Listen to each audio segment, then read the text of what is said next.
안녕하세요. 똑소리 나는 재테크의 똑재입니다. 배당주에 대한 관심이 여전히 뜨겁습니다. 오늘은 새로운 월배당 ETF에 대해서 알아보려고 하는데요. 미래에셋 자산운용 정유경 매니저님과 함께 이야기 나눠보겠습니다. 안녕하세요, 매니저님. 안녕하세요. 미래에셋 자산운용 정유경 매니저입니다. 네, 월배당 ETF의 인기가 계속 높아지고 있고 또 여기에 더해서 리츠 시장에 대한 관심도 빠르게 커져가고 있는데요. 그래서 오늘은 월배당 ETF 중에서도 리츠 월배당 ETF에 대해서 소개해드리려고 합니다. 네, 7월 초 한국은행은 기준금리를 동결했습니다. 리츠 시장은 금리에 민감한 자산군으로 알려져 있는데요. 이 시점에서 리츠에 투자해도 괜찮을지 궁금해 하시는 분들이 많습니다. 혹시 어떻게 보시나요? 네, 말씀 주신 대로 7월 초에 한국은행이 기준금리를 동결하면서 시장에서는 금리 인하 시점이 지연되는 것이 아니냐는 우려가 나왔는데요. 신정부가 들어서면서 금리 인하를 잠시 쉬고 집값이 잡히는지를 확인하려는 취지로 해석됩니다. 실제로 시장 금리는 2023년 상반기를 고점으로 꾸준히 하락해 왔고요. 또 최근의 금리 동결은 속도 조절에 가깝지 방향성 자체가 바뀐 것은 아니라고 보입니다. 한국은행도 향후 경기 흐름과 물가, 가계부채 등을 보며 판단하겠다는 입장을 밝혔지만 경제 살리기 프로젝트 측면에서 보면 하반기에 추가 인하 가능성은 여전히 살아 있습니다. 리츠 수익은 임대료 수익에서 자금 조달 비용을 차감한 구조인데요. 금리가 하락하면 이 조달 비용이 낮아지면서 리츠의 수익성과 배당 여력을 개선시킵니다. 그래서 통상 국채금리와 리츠 가격이 반대로 움직이는 경향이 있습니다. 리츠의 가중평균 금리는 2026년부터 3%대로 내려갈 것으로 예상되고 있는 만큼 향후에 리츠 주가 상승과 주당 배당금 상승까지 기대해 볼 수 있습니다. 네, 금리 인하 시기와 속도는 지켜봐야겠지만 확실한 건 지금은 인상기가 아니라 인하기라는 점이네요. 그런데 제도적인 변화 측면에서도 리츠 투자자들에게 우호적인 환경이 조성되고 있다고 들었습니다. 이 부분도 설명 부탁드립니다. 맞습니다. 요즘 증시랑 경제 관련 정책들이 정말 많이 나오고 있는데요. 리츠 관련 부분들도 있는 만큼 리츠 투자를 진지하게 고민해 볼 시점이라고 생각합니다. 2024년 6월 국토교통부는 리츠 활성화 방안을 발표했습니다. 여기에는 리츠 월배당 허용, 자산 재평가 활성화, 리츠 간 M&A 지원, 그리고 자금 유보 허용 등의 내용이 포함되어 있는데요. 이 중에서도 자산 재평가 활성화는 리츠의 재무 구조를 개선하는 데 핵심적인 역할을 합니다.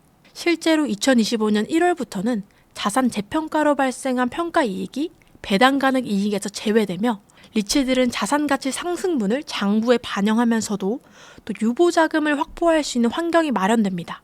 이어서 2025년 3월에는 자본시장법 시행령 개정을 통해서 ETF의 상장 재간접 리츠 투자가 허용되었습니다. 그간 규제로 인해서 ETF에서 편입이 어려웠던 리츠 종목들이 편입 대상이 되면서 시장에서 소외됐던 종목들의 재평가 기회가 생기게 된 거죠. 2025년 4월에는 프로젝트 리츠 도입이 국회를 통과하기도 했는데요. PF 위기 대응을 위해서 마련된 제도인데 자본 비율이 낮은 프로젝트 리츠에서도 세제 혜택이 부여되고 또 상장 리츠에 편입될 수 있게 되면서 리츠 자산 다변화와 확장성이 가능해진 거죠.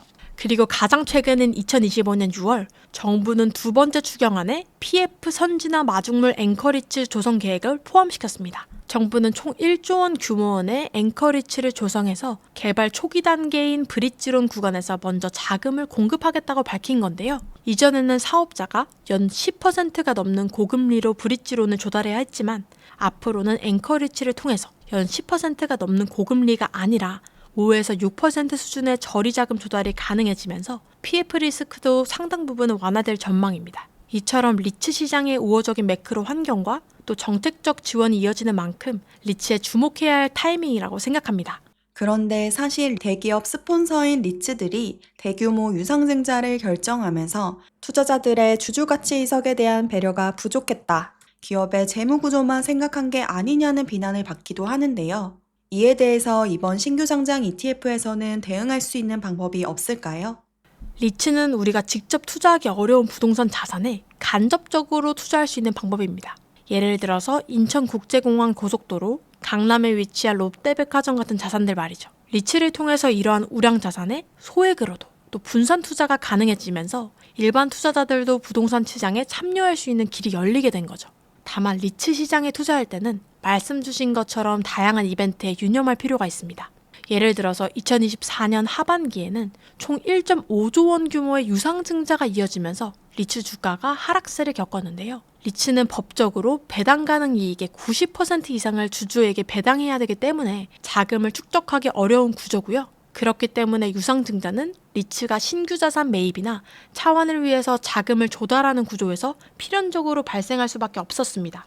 이러한 구조적 특성 때문에 리츠에 투자할 때는 유상증자와 같은 이벤트에 유연한 대응이 가능한지가 상당히 중요합니다. 따라서 유상증자 참여 여부를 정성적으로 분석하고 또 필요할 때는 신주 인수권 활용 등의 전략적 접근이 가능한지, 또 불필요한 교체 매매를 줄이고 우량자산 중심의 장기 포트폴리오를 유지할 수 있는지를 잘 파악해서 변화하는 리츠 시장에 효과적인 방법으로 접근하는 것을 강조해드리고 싶습니다. 그래서 이번 리츠 ETF는 저희가 이러한 이벤트에 적극적으로 대응하기 위해서 액티브 ETF로 출시하는 겁니다. 또 하나 중요한 점은 바로 투자 대상 자산의 질입니다.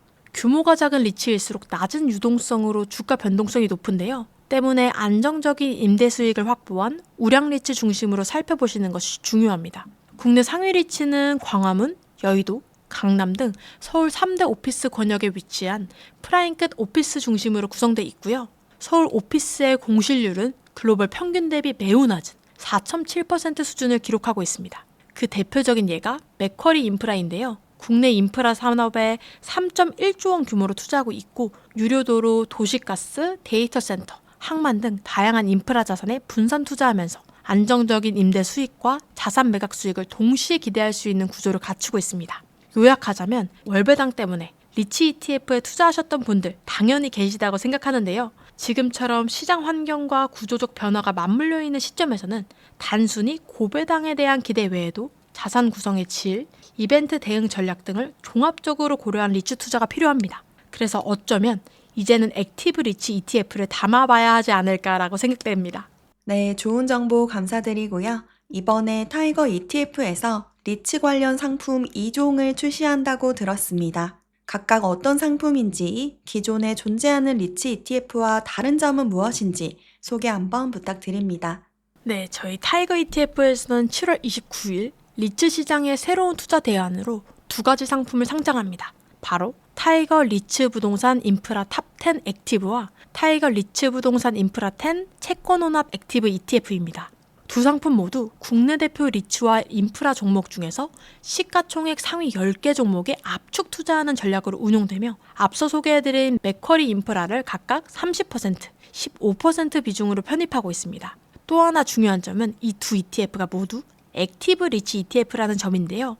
유상증자나 신규 상장 등 주요 이슈 발생 시에도 유동적으로 대응할 수 있다는 점이 기존 패시브 ETF와는 차별화됩니다. 또 배당만큼 중요한 게 절세인데요. 타이거 리츠 부동산 인프라 탑10 액티브 ETF는 분리과세 혜택에 적용 가능한 부동산 ETF로 분류되어서 연 9.9%의 저율과세가 적용됩니다. 기존의 배당 소득세인 15.4%보다 낮아서 매력적인 거죠. 그런데 이게 저절로 자동으로 되는 게 아닌데요. 유의하실 점은 모든 국내 상장 리츠 ETF에 투자하시는 분들은 분리과세 신청을 별도로 하셔야 합니다. 증권사에 꼭 전화하세요. 다음으로 소개해드릴 상품은 타이거 리츠 부동산 인프라 10 채권 혼합 액티브 ETF인데요. 이 ETF도 동일한 리츠 포트폴리오에 국내 단기 채권을 50% 혼합한 구조입니다. 바로 리츠의 배당성과 또 채권의 안정성을 동시에 추구할 수 있는 상품이죠. 그렇기 때문에 국내 리츠 ETF인데 퇴직연금에서 100% 편입이 가능한 구조로 설계되었다는 점이 특징입니다. 이는 단기 채권 비중 덕분에 안정적 자산으로 분류되기 때문인데요. 연금 계좌 내에서 자산 배분을 유연하게 구성하고자 하시는 투자자분들에게 특히 유리한 대안이 될 수 있습니다. 또한 금리 민감도가 높은 리츠 자산의 변동성을 단기 채권이 일부 완화해 줄 수 있다는 점에서도 장기적 관점의 안정적 투자 전략으로 적합합니다. 두 상품 모두 월 15일 정기적인 분배금을 지급하고 다양한 계좌에서 절세와 안정성을 모두 추구할 수 있는 구조로 설계되었기 때문에 리츠 투자의 새로운 기준점이 될 수 있다고 생각합니다. 네, 오늘 좋은 말씀 너무 감사드립니다. 마지막으로 똑재TV 구독자분들께 한마디 부탁드리겠습니다. 그동안 리츠나 리츠 ETF에 투자하셨던 분들 중에서 배당을 받는 건 좋지만 유상증자 같은 이벤트가 터지면 상당히 속상하셨을 거라고 생각합니다. 그래서 이번에는 액티브로 운용해서 적극적으로 이런 이벤트, 시장 상황에 대응할 수 있다는 게 금번 상장하는 신규 리치 액티브 상품 2종의 포인트라는 점 기억 부탁드립니다. 그리고 한 번 더 강조드리면 배당만큼 중요한 게 절세인데요. 분리과세 혜택까지 적용해서 리츠 시장의 기회를 보다 효율적으로 누려보시길 바라겠습니다. 그리고 마지막으로 하나 더. 지금 타이거 ETF 홈페이지에서 이번에 상장하는 타이거 리츠 부동산 인프라 탑10 액티브 ETF를 포함해서 시그니처 월배당 7선에 대한 이벤트를 진행합니다. 시그니처 월배당 7선이 무엇이냐? 바로 저희가 엄선한 대표 성장형 월배당 ETF입니다. 7종으로 완성하는 월배당 투자다 라고 생각해 주시면 좋을 것 같아요. 지금 홈페이지에서는 단순 시그니처 월배당 ETF 가이드북 다운로드 이벤트부터 시작해서 매수 이벤트까지 준비되어 있으니 관심 있으신 분들은 참여하시고 경품 받아가시면 좋을 것 같습니다. 감사합니다. 네, 저도 한번 참여해 봐야겠습니다. 오늘도 좋은 정보 감사드립니다. 그럼 똑재TV는 또 유익한 정보로 찾아뵙도록 하겠습니다. 감사합니다.